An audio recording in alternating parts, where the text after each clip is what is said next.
What is poppin' people? You got J Bear here for SPL Draft Notes Week 1, where we will be going over every single matchup, highlighting one highlight Pokemon from each team, picking a winner, and maybe even shouting out some potential sets we think we're gonna see. So yeah, if you're interested in that, be sure to subscribe so you don't miss one of these videos.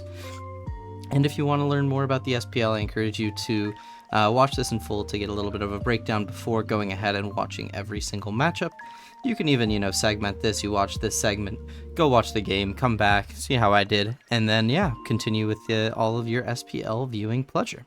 I ask that you leave a like if you do enjoy this kind of content, and subscribe if you're new. Leave a comment. Let me know how I did in the comments down below. I encourage you to correct me. Maybe if you see a set that I don't, let me know.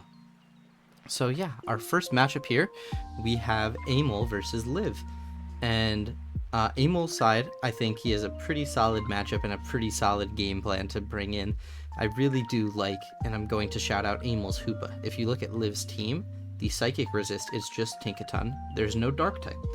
So that means expanding Force is going to be probably key to Amal's game plan with the Hoopa and the NDD to potentially shut down any sort of priority, get a little bit of Follow Me to keep the Hoopa healthy. And I think he could potentially be playing for a Trick Room strategy, trying to underslow Pokemon, because Hoopa's close enough in speed tiers to the Raging Bolt and to the Volcanion where he can potentially get under them with the proper investment or lack of investment. And really just start clicking buttons in Trick Room. And ultimately, I think that'll be a super good option for Amal. And he also has some other viable strategies, like bringing Tailwind with Shaman Sky. It is faster Tailwind than anything Liv can offer. Okidogi is pretty solid. It's just got to worry about Guard Jump, but I could see like an Assault Vested Okidogi looking pretty good. I think Sandy Shocks for speed control and has a very good offensive matchup into a lot of Liv's top threats. Earth Power plus Thunderbolt hits the big two. You can even hit Flash Cannon for the Alolan Ninetales. And then Politoed, I think, for rain support to try to deny the Alolan Ninetales any opportunities to set up Aurora Veil, which I think is key in slowing down Amal's very good offense in this matchup. Skeledirge also is a decent shout. I just think it might want Terra a little bit too much. So on Amal's side, I think that, Hoopa clicking Expanding Force will be a go-to option. And on Liv's side, I really think that Alolan Ninetales is going to be the key to victory. Ice-type offense, first of all, looks pretty solid into Amal's team. It's obviously not perfect. There's like Skeledirge and Politoed, which can slow it down. But it can potentially pick off Shaman and all sorts of stuff. And Blizzard's a pretty good move if it hits, which in the snow it will. It's just if Politoed comes in, then it becomes a little bit less reliable. But I think Aurora Veil is key here. And on Liv's side, I think it's just probably the top 5 plus Tinkaton, I think, are the brings for Liv. Just like, Raging Bolts and Volcanion have a very solid offensive matchup like they always will. Raging Bolt, in particular, the ground type Sandy Shocks, isn't too bulky, and there's ways to potentially beat it with the Alolan Ninetales and Garchomp, both that outspeed. And then Torn, I think in a Tailwind battle, you probably are going to want Torn. And then the Tinkaton, I think, comes potentially for Fake Out. Got to contend with Psychic Terrain, so probably not. But, just overall, it can probably do some solid damage with, Gigaton Hammer knockoff. Should be able to do pretty good stuff. And, potentially, on-court utility as well. But ultimately, I do lean Amal in this matchup. I think that the Hoopa Unbound just is going to be too much of a threat, even though Liv potentially can Terra Dark. I do think, bare minimum, we will see 2 Terra Darks. That's my bold call for the game. But I don't know on what necessarily. I think really a lot of the Bolt could use it. Volcanion would probably be fine. Garchomp would be fine. Raging Bolt would be fine to potentially do it. So I think any of those going Terra Dark could potentially come to try to slow down the Hoopa. But yeah, all in all, I think I am in Amal's favor on this one. Up next, we have Cabad versus Moxy. And on this one, I do want to shout out Seabad's Fluttermane. I have a feeling that this might be a recurring bit from me, is shouting out the Fluttermane a lot, because it's just such a good Pokemon. And if you watch the power rankings, you know that I'm not too fond of Seabad's team, but Fluttermane is still such a threat that has to be respected in the builder, especially when the only fairy resists here are Arcanine and Pecharunt. Pecharunt obviously blown back by a Shadow Ball. Arcanine a bit more sturdy in this game, but, you know, potentially like Power Gem or something could come. But I do think that the Fluttermane provides a lot of offense here. I think it will just be a very offensive Pokemon. You could potentially run specs, you can get away with it. There's just a little bit of speed that you have to contend with. Obviously, Iron Bundle being faster is the main one, and a little bit of solid priority as well to watch out for. I do think Iron Moth also is a potentially very good offensive Pokemon. You just have to really watch out for Palafin and Iron Bundle getting some faster water offense, which could potentially force a Terra, but Terraing the Moth isn't the worst thing in the world, I think, here. So I think that big two offensive duo is going to have to do a lot of heavy lifting, potentially with Illumisa's Tailwind, or a plethora of fake-out options from the Raichu and Hariyama, and even the Gothitelle. On Seabad side, I would like to say Fluttermane, Iron Moth are going to be two of the guaranteed Pokemon. I think it's hard to bench Illumise in this matchup, or you're going to want to get speedy, and I do think Hariyama as well is needed for the King Gambit. The last two are all like up in the air, because I think King Gambit just matches up so solidly into the rest of it, where I don't necessarily even know how much they would come. Raichu, there's not really like an electric threat that it's going to be shutting down. I lean like a Colbur Berry Latios potentially, but Latios is just a little bit too slow. Maybe Gothitelle, maybe even potentially like Krokorok, but obviously you have to contend with Defiant King Gambit, so you're really not that good into it. But yeah, it's hard for me to nail down a 6 for Seabad. And then on Moxy's side, I do want to shout out Palafin. Palafin's a bit hard to get going in my opinion, but if there's a team where it can get going against, it's this one. Jet Punch looks really, really free. Latios is the only resist outside of Terraing, and I do think that he punishes a lot of the Jet Punch Terra resists really well. There's very natural synergy with Iron Bundle there to pick up waters, grasses, and dragons.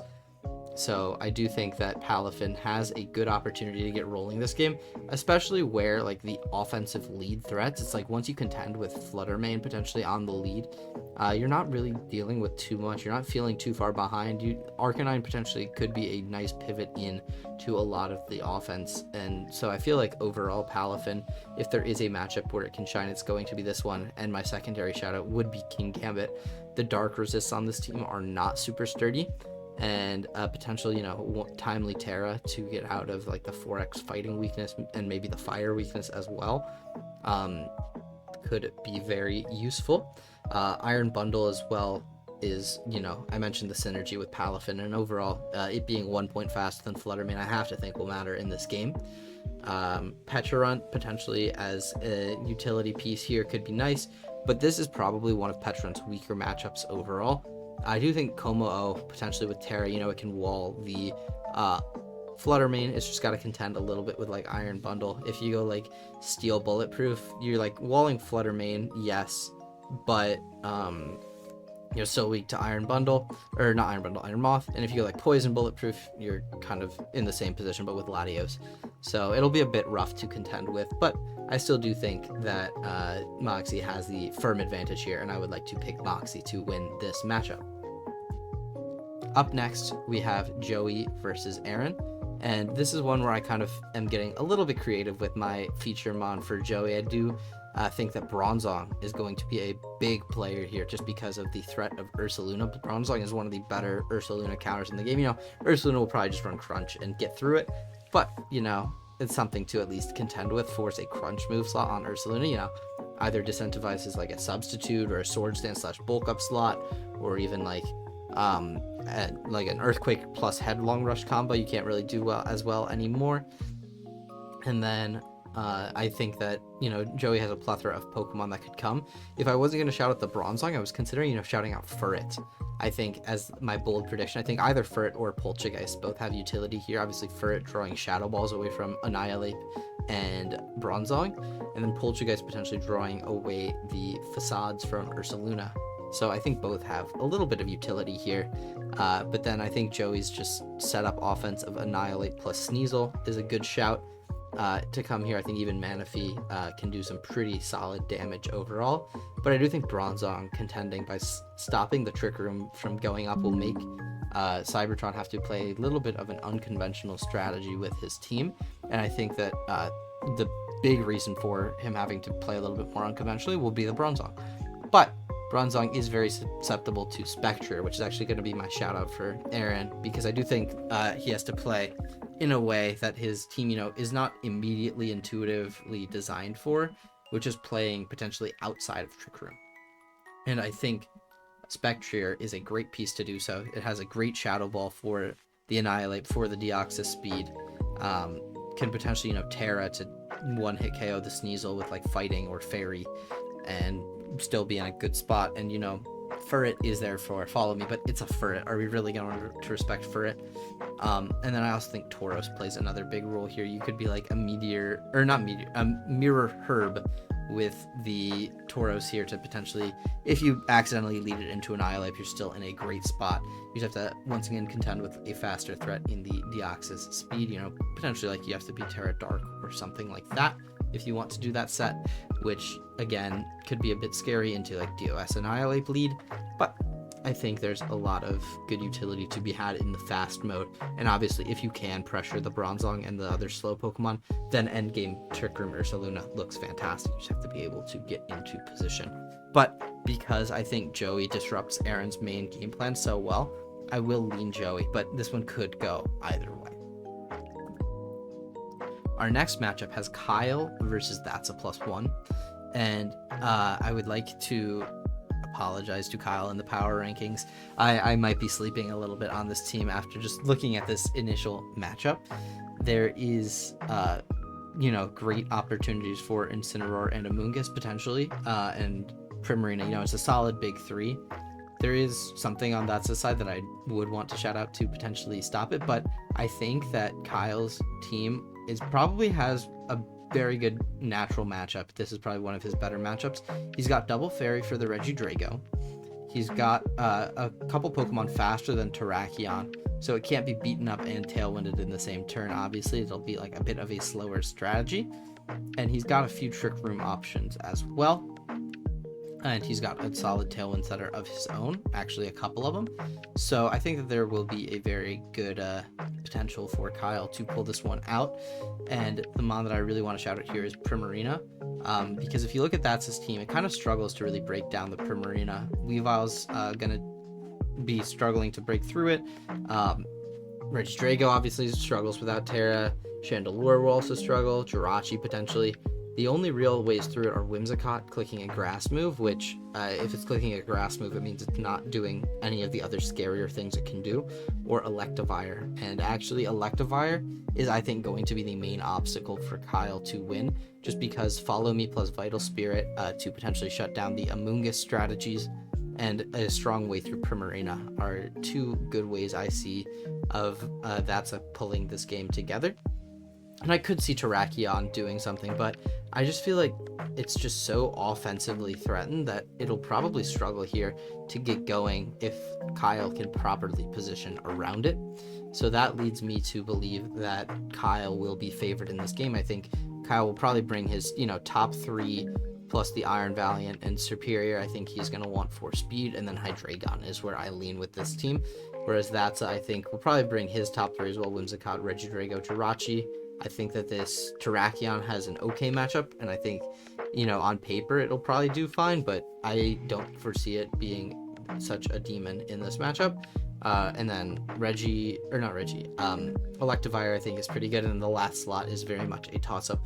I know that Thatsa loves his Hisuian Zoroark, so I'm just going to lean into him probably wanting to bring that, as it does look pretty threatening here, normal type damage overall. So yeah, but I do lean Kyle in this one. Up next, we have Mountay versus Clover Bells, and here is a matchup where if you look at it, it's gonna be a bit of a struggle for Clover Bells. I think this is probably one of the ones where I lean super hard into Mountay's favor, just because a lot of his offense looks really good into a lot of Clover's. There's a Weather War at play, obviously. We've got Pelipper versus Murkrow, which, not a super conventional sunsetter here, but actually works in Clover's favor, that he has to manually click it, as opposed to activating on switch, and that means that if he wants the Sun up on a given turn, all he has to do is click Sunny Day and it's virtually guaranteed. But I would like to shout out Mounte's Mousehold here. If you look at it, I think a Technician set has a lot of makes a lot of sense here, with Population Bomb potentially getting around any Focus Ashes from Murkrow or Smeargle, and just doing a ton of damage, as the only resist is actually the immunity from Hisuian Typhlosion. And Archaladon's offense also looks really solid here. If you just like look at Flash Cannon potentially next to Berserker, I don't necessarily think that I would go with that strategy, but it does also look pretty solid. I do think Mounte will probably just lean into Archaladon, Mousehold, Thundurus, Pelipper, Basket Legion, and, you know, the last one's up in the air. I think Overqwil makes a lot of sense as a rain sweeper here. I don't think you're going to lean into Overqwil's Intimidate, but like a Terra Water set with like Liquidation, Stabs, Protect probably looks pretty good here. But I do think offensive Mousehold will be the key for Mounte. And on Clover's side, I'll make a little bit of an unconventional call and say the Murkrow will be the main player here. I think he's got to probably have to contend with both setting Sun and setting Tailwind, which is a lot to manage. But I think Trick Room is going to be near impossible to get up here. If Mounte really wants to prevent it, it probably won't go up. So ultimately, that's why I have to say Murkrow is going to be doing a lot of the heavy lifting here, and ultimately why I think it's going to be so hard for Clover to win this one. So yeah, if you ask me, I think Clover probably brings the Murkrow, probably brings the Great Tusk. I think you're going to want something to kill the Archaladon fast. You probably bring Furgiraf and Ursaluna, you're going to want something to kill the Archaladon slow. And then maybe I think leaning into the Sun mode's good here, potentially. It's just hard to click with Hisuian Typhlosion. Maybe Toxapex has the good defensive utility, and then I think Brute Bonnet can come as well. But it's hard to kind of nail down an exact 6. And I didn't really mention Smeargle. It's kind of hard for me to discern what Smeargle is going to want to do here, but potentially like Sporing stuff would work pretty well. So I do lean Mounte in this one pretty heavily though. Our next matchup, we see Nexus versus Necra, and this is another Sun team, but not it doesn't have to contend with a very obvious weather from the other side. So I think Nexus will kind of be able to click a little bit more freely, especially with Hisuian Lilligant. I think has a very solid offensive matchup here. Potentially it will have to Terra to not die to like first impression, but in my mind, like a Terra flying Terra Blast looks pretty good into both of the Moths. And then like dual stabs looks really good outside of that. So I could see like dual stabs, and then you could also potentially get into the utility bag of like After You and Sleep Powder as well. It might have a little bit of 4 move slot syndrome, but I think offensively and supportively it looks really good next to Torkoal. The water resists aren't too, or the fire resists, excuse me, aren't too strong here. It's just Suicune, and then I'm kind of counting like an AV Hisuian Gudra, but kind of both struggle with the Iron Hand, so I think that'll form a very solid offensive duo, or offensive trio rather. And then I think Porygon 2, you'll probably want to set up the Trick Room, and then outside of Trick Room, you'll probably want one of the Sun Sweepers. My best bet would be Walking Wake, because the water resists also don't look great. It's just Gudra, and I think you're really pressuring Gudra here with the double Fighting Core. And then you'll probably want some redirection from Clefable. So yeah, I think that's a pretty well-rounded 6 from Nexus, and it'll be hard for Necra to deal with. And I think Klefki will be the key to helping that. Obviously, it's going to have a ton of different moves going on. Potentially Rain Dance to get rid of the Sun Trick Room to offset. It's going to probably want Protect. Dazzling Gleam into the dual fightings is probably helpful. And it's going to kind of try to be a jack of all trades, but I foresee it potentially being a little bit of a master of none here, where if Nexus wants, Sun, and like if he leads like Torkoal and Porygon 2 potentially, you either have to get rid of Sun or get rid of Trick Room, and even if you get rid of Trick Room, it might just be a hard call and you aren't able to do it. And like Eruption looks pretty solid here. And my secondary shout out would be the Ogerpon Cornerstone. Rock coverage here looks pretty good, especially in conjunction with Grass, because Hisuian Lilligant's not a real resist to that combination. It is on paper, but probably will take way too much damage. And then outside of that, it's just like Iron Hands. And the utility of Ogerpon as well with Follow Me and such is pretty good. But I still do lean Nexus. I think the Sun and Trick Room modes will prove to be a little bit too overwhelming in this matchup. On Necro's side, I guess just to give like my predicted Pokemon. Klefki, obviously. Ogerpon, Gudra, I think, with like an Assault Vest set. Suicune, Volcarona, Volcarona is a bit iffy. I think Volcarona is still probably good enough to come. And then the last one's very up in the air. I think Palmot's a little bit too frail for the fake out utility to prove valuable. I think it'll just be Slitherwing. I think that Strong Priority potentially has a very solid case of being very helpful here. And the fighting type close combat for Porygon 2 as well. So yeah, I still do lean Nexus though. Up next we have Owen versus Joe, and this one's a toss-up in my mind. I think both of them have excellent teams, and if I were to highlight a potential match of the week, it would be this one right here. Owen obviously is gonna contend with Chanpao and Dragonite. The Extreme Speed Terra normal combo looks pretty good outside of Registeel and Mimikyu, which Registeel kind of feels pressure a little bit from like Magmar and maybe like a Chanpao Sacred Sword. It might be a bit tough to come. Or we could see like a Scale Shot potentially to get around like Focus Sash Sneasler and do incredible damage to Gouging Fire and Milotic, potentially next to Chanpao. Ogerpon as well, I could foresee, kind of has a bit of a rough time into that top 3, but for Follow Me support from Ogerpon and Magmar to potentially allow for a more setup-oriented game plan. I think Thundurus does solid damage as well. Azumarill potentially could come to try to be a nuisance to Gouging Fire, but loses to a lot of the rest of the team. You could maybe see an argument for Skarmory, Click and Iron Defense, and then Delphox, I think, could potentially see an argument for as well. The only thing that I really don't think has a good niche is Scrafty. It just kind of loses to too much, even though the Intimidate seems like it could potentially be useful. I ultimately lean away from the Scrafty, but I do lean towards this Dragonite being a major player. And Gouging Fire, I think, is the clear setup threat from Joe. I think just playing towards a Gouging Fire endgame is what this team is designed to do. And I think this will be a matchup where he can just kind of do it. Coaching potentially from Sneasler, clicking potentially Dragon Dance, and I think Booster Energy is a great bring on this, potentially speed, potentially attack, but don't sleep on Booster Defense either. I think just, Owen's team leans very physical, and so a potential Booster Defense Gouging Fire, or like even like a Breaking Swipe Gouging Fire, you have to watch out a little bit for Defiant Ogerpon, but it doesn't do too much back. So I think ultimately there's a few different things to contend with. And then obviously there's like the Follow Me duo, but Breaking Swipe can get around that as well. So I do lean Joe here just because of Gouging Fire's immense strength. But I think this will be a matchup where coaches will have to show their preparation for the other team's very strong strategies very early on into the season. Up next, I have Shuckle versus Sierra. And I think this is a very close matchup, probably my hardest matchup to call. And that's because I think that Shuckle's offense and Sierra's offense both have great matchups here. I think this will probably be our fastest game of the week. And that's because Shuckle's offense, I'm highlighting the Zapdos here. As you can see, the only real resist is Regieleki, which, it's a Regieleki. It's not great at resisting these hits. And Landorus obviously can potentially shut that down. Could see an avenue for Terra Ice Regieleki, but Tailwind Mons will probably just keep creeping up to be fast enough to outspeed any Regieleki. I could see Terra Flying Landorus also putting in a ton of work. In the same vein, the flying resists aren't that great. It's just Corviknight, but like the pressure from Zapdos and Talonflame should be able to keep Corviknight low enough. Urshifu might potentially struggle a little bit. With Ogerpon, it'll be tough to lock Surging Strikes. The Psychic duo potentially of Indeedee and Gallade. Chiyu's faster and threatens it with a Psychic. And Roaring Moon, obviously, one of its main sets is Terra Flying Acrobatics, which also threatens Urshifu Rapid Strike.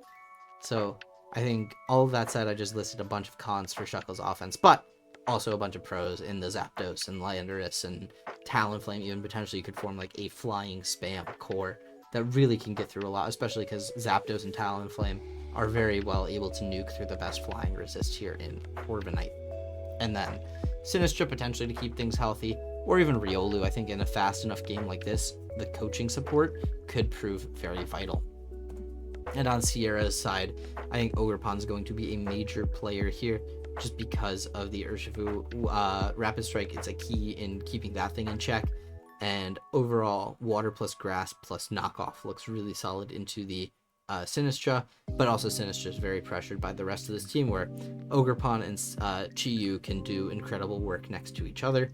and I think that will be a key for Sierra potentially winning this. And then the Psychic Duo, I think, is another very useful core for Sierra. This one's very tough for me to call, but I think Sierra's offense here is marginally better than Shuckle's, so I'm going to go with Sierra just on the back of that top 3, potentially getting Tailwind off from the Roaring Moon to match Shuckle's, although if Shuckle is able to get the Tailwind off faster with the Talonflame, which obviously he can, it'll be a bit difficult, but I still think that the offense is like just bulky enough to get one off and go from there. So that will be Sierra for my pick for this team. And next up, we've got one more after this, is Tone versus James. And Tone, I think this is probably a very hard matchup for you to win, my friend. I think if any Mon's going to do it, it will be Ogerpon, Hearthflame. I think just if you look at everything in their base types, Ogerpon Hearthflame has an incredible matchup. The one downside, though, is obviously Terra Dragon, which could potentially stop it, or Terra Fire. Terra Fire, I think, is a little bit harder into Keldeo, Tyranitar, and even like Excadrill. But I think Terra Dragon is really good into Tone's team outside of, Mence. So, but Ogerpon Hearthflame as a follow me supporting option and just clicking Ivy Cudgel will probably be Tone's best way of doing it, especially because Mold Breaker can get through Dondozo's Unaware, forcing it to Terra effectively. That being said, Terra Dragon, Dondozo, so free into Tone's team. Gardevoir and Salamence a little bit making it have to contend, but I think like a Terra Dragon order upset just looks so free here. Volbeat potentially could think about slowing it down with either like Sunny Day or Thunder Wave and such, but like you can boost attack and be getting away with it here. You can boost defense and be happy. So I think any Dondozo with order up will be doing pretty well here. And then I think Enamorus also has a solid matchup if it can be faster than things, which, there's a few things naturally faster than it. And obviously Excadrill in the sand is faster than it, but a Terra Dragon Enamorus can probably accomplish very similar things to a Terra Dragon Dondozo, just going even faster. So yeah, I think this one is really hard for Tone to win. I just see a very obvious Dondozo line and not a very obvious way through it. And our next option, I believe our final matchup, is Viz versus Keely. And this is another super offensive matchup. And on Viz's side, this is one of my bolder predictions, but I think Araquanid has a very solid niche here. Just clicking Wide Guard to support the Urshifu, to support the Iron Crown, to support the Dragapult. All of those options can potentially be hit by spread moves from Keely's team, especially that top 2 Genie Core plus Typhlosion plus Sylveon. Like, there's so many strong spread moves here that Araquanid's Wide Guard will prove very useful in my opinion. And then obviously Urshifu's great into anything that doesn't click Terra Fairy and anything that isn't Sylveon, which Iron Crown punishes that very well. So this will form a very solid offensive duo for Viz. Dragapult, I think, can also provide. I think it would lean a little bit more supportive here, but I do think that the support of Dragapult will be very helpful. And then Entei for priority as well. And then I think Viz potentially wants a little bit of Prankster support on his team, so I would lean towards Meowstic being in that last slot. So yeah, top 5 plus Meowstic, and this will be a very much Prankster matchup, as I think Keely's side, the Torn, is going to be the most important Pokemon. And I think it's really just needs to click Tailwind and go faster than Viz's team. That's really the only way through it I see. Potentially Trick Room as an option, but I do think that the Tailwind mode here is really strong with Tailwind plus Landorus, because the Landorus resists aren't great, especially if we're considering that, like, Sandsteer Storm or Earth Power plus Rock Slide will be really good into Viz's team. And there's not really a super obvious Terra to get around that. And then Baxcalibur as well can help do just solid damage. Glaive Rush is very free here if we're punishing the Iron Crown appropriately, which Landorus can do. So I like that offensive duo a lot from Keely's side. That being said, I think the Araquanid will be a bit difficult for Keely to potentially deal with if she doesn't prep enough for it. But Arcanine just clicking Head Smash is plenty of prep for it. So very interesting matchup to think about here. I do think it will come down to properly prepping the offense versus the offense. Very similar to the Shuckle Sierra matchup. I think that I'm going to lean towards Keely's side in this one. I know Shuckle had the better tailwind in that one, but I think Keely has by far and away the better speed control in this one. So that's my prediction, and that is all of our matchups this week. So if you have anything that you disagree with me on, I believe this will go up Friday and the battles will be up Sunday. So if there's any, things that you disagree with me on, feel free to let me know in the comments down below. I hope I'm right. And, next week I will let y'all know. I'll have like my own personal spreadsheet for how I do on the pick'ems, and that way I can track it a little bit for myself.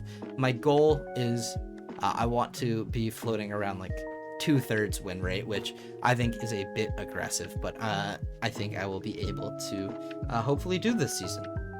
So yeah, if you enjoyed this, please be sure to leave a like and a comment down below. I will enjoy engaging with you all, and hopefully we have a great week 1 of battles. See y'all. Peace.